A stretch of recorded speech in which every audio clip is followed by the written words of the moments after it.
Teks 50 Rania diculik. Sudah seminggu sejak pertemuan keluarga mereka. Rania masih sibuk dengan pekerjaannya. Apalagi sekarang Angga sudah di Jakarta. Rania berniat mengajarinya dulu baru setelah itu menyerahkan tugasnya. Karena setelah menikah Rania tidak mungkin terus berada di kantor. Semua persiapan pernikahannya diurus sama Nela dan Diva. Mereka berdua yang paling antusias dengan pernikahan Radit dan Rania.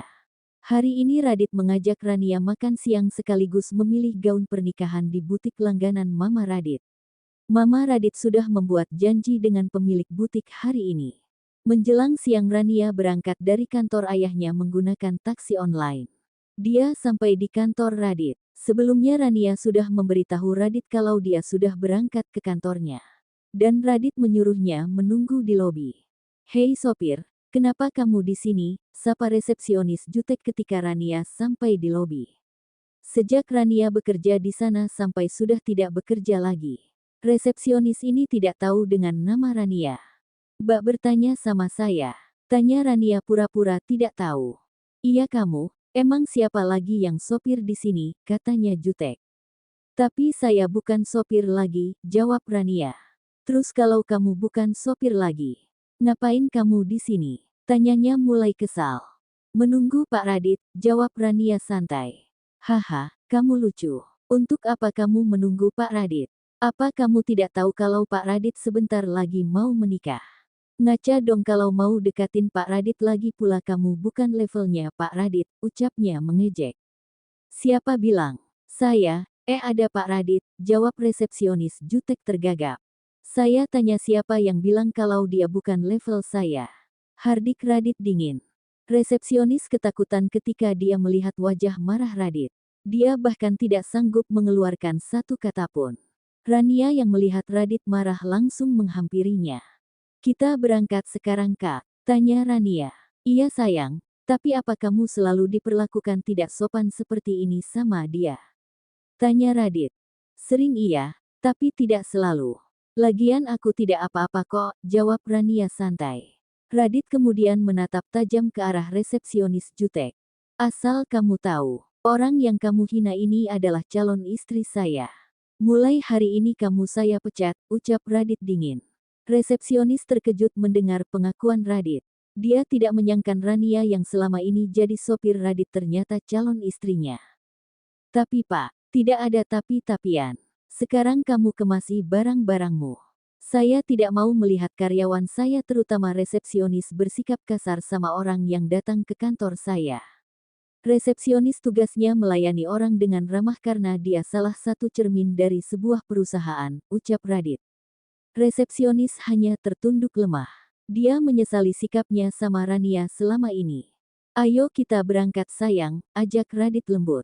Tapi sebelum Rania beranjak dari sana, "Sebelumnya sudah saya peringati. Jangan sembarangan menilai orang nanti Mbak menyesal. Semoga Mbak bisa mengambil hikmah dari semua ini. Dan di tempat kerja Mbak yang baru bisa bersikap lebih baik lagi. Hargai orang maka kita akan dihargai juga," ucap Rania. Kemudian dia dan Radit meninggalkan lobi dengan tatapan penyesalan dari resepsionis. "Kamu kenapa tidak pernah kasih tahu aku kalau kamu diperlakukan seperti itu?" tanya Radit ketika mereka sudah di atas mobil menuju butik langganan keluarga Radit. "Dulu aku cuma sopir Kak Radit dan Kak Radit orangnya dingin serta cuek amat sama aku.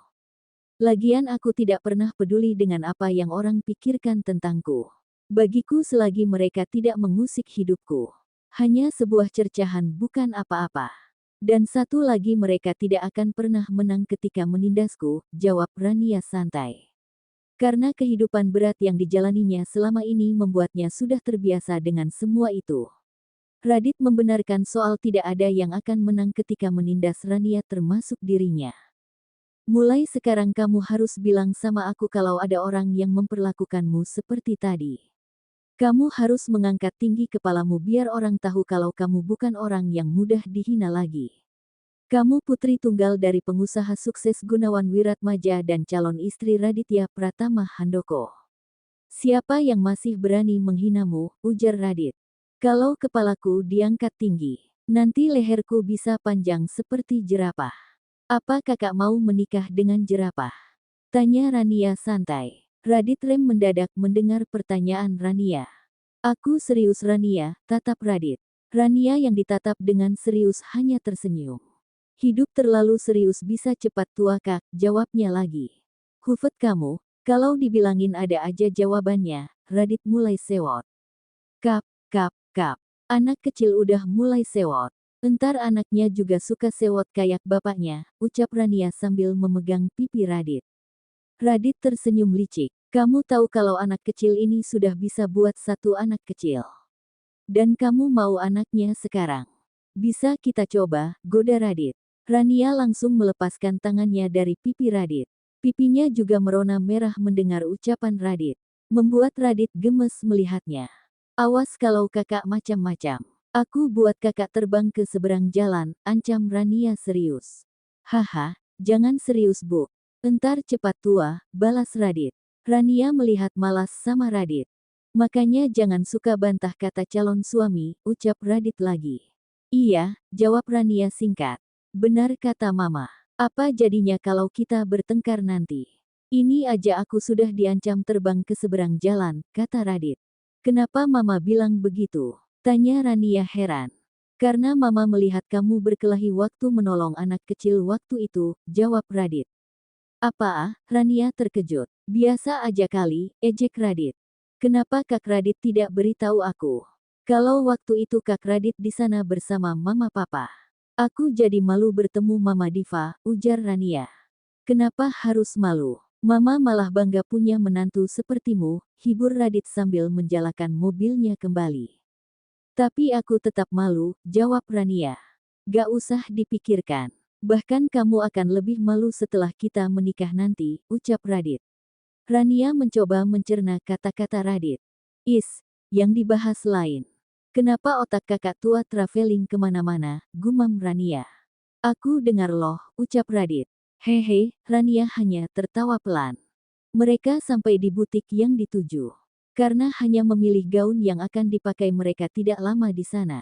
Dan untuk fitting gaunnya dilakukan seminggu sebelum acara. Kemudian mereka pergi mencari restoran untuk makan siang. Selesai makan siang Rania tidak langsung ke kantor. Dia mengatakan sama Radit kalau Nita mau bertemu dengannya di restoran yang alamatnya sudah diberitahu. Awalnya Radit enggan menyetujui Rania pergi, tapi karena Rania bilang tidak apa-apa akhirnya Radit mengizinkan. Karena arah restoran bertolak belakang dengan kantor Radit, Rania memilih untuk pergi menggunakan taksi online. Nita bertambah marah ketika mendengar tanggal pernikahan Radit dan Rania sudah ditetapkan. Semua rencananya selama ini jadi berantakan. Usahanya jadi sia-sia. Dia juga dijauhi suami dan anaknya. Sekarang ada satu-satunya cara terakhir dia untuk membalikan semua keadaan ini. Dan membuat Cynthia tidak mengabaikannya lagi. Kalau rencana ini juga gagal dia akan pasrah dengan apa yang menimpanya nanti. Nita kemudian mengajak Rania bertemu di sebuah restoran dengan alasan mau meminta maaf atas semua perlakuan Cynthia selama ini dan ingin mengucapkan terima kasih karena Rania tidak jadi memenjarakan Cynthia. Awalnya Rania menolak, tapi setelah Nita memohon dia menyetujuinya. Nita dengan semangat pergi ke restoran tempat dia dan Rania bertemu. Dia sudah menyiapkan semuanya dengan sempurna. Nita yakin semua rencananya akan berjalan dengan lancar. Rania sampai di restoran yang dikatakan Nita. Kemudian dia masuk ke dalam restoran itu. Restoran terlihat sepi. Rania merasa ada yang janggal tapi dia segera menepis semua pikirannya. Dia lihat Nita sudah menunggu di salah satu meja. Ketika Rania sampai Nita menyambutnya dengan ramah. Berbeda wajahnya ketika tahu kalau Rania anak Retno waktu itu.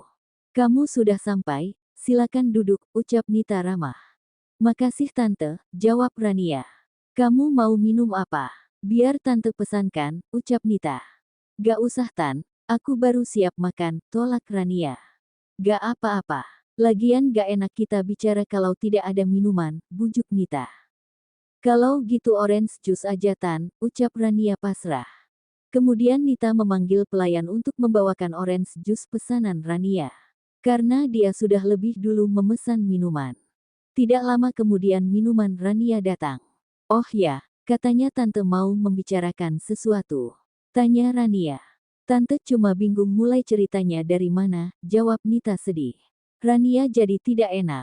Emang ada masalah apa? Tanya Rania. Kamu minum dulu karena ini akan menjadi cerita yang panjang, ucap Nita. Rania tanpa curiga langsung meminum orange juice-nya.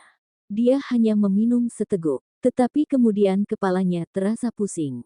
Rania berusaha menahan kesadarannya tapi obat yang diminuman terlalu kuat, sehingga membuatnya pingsan.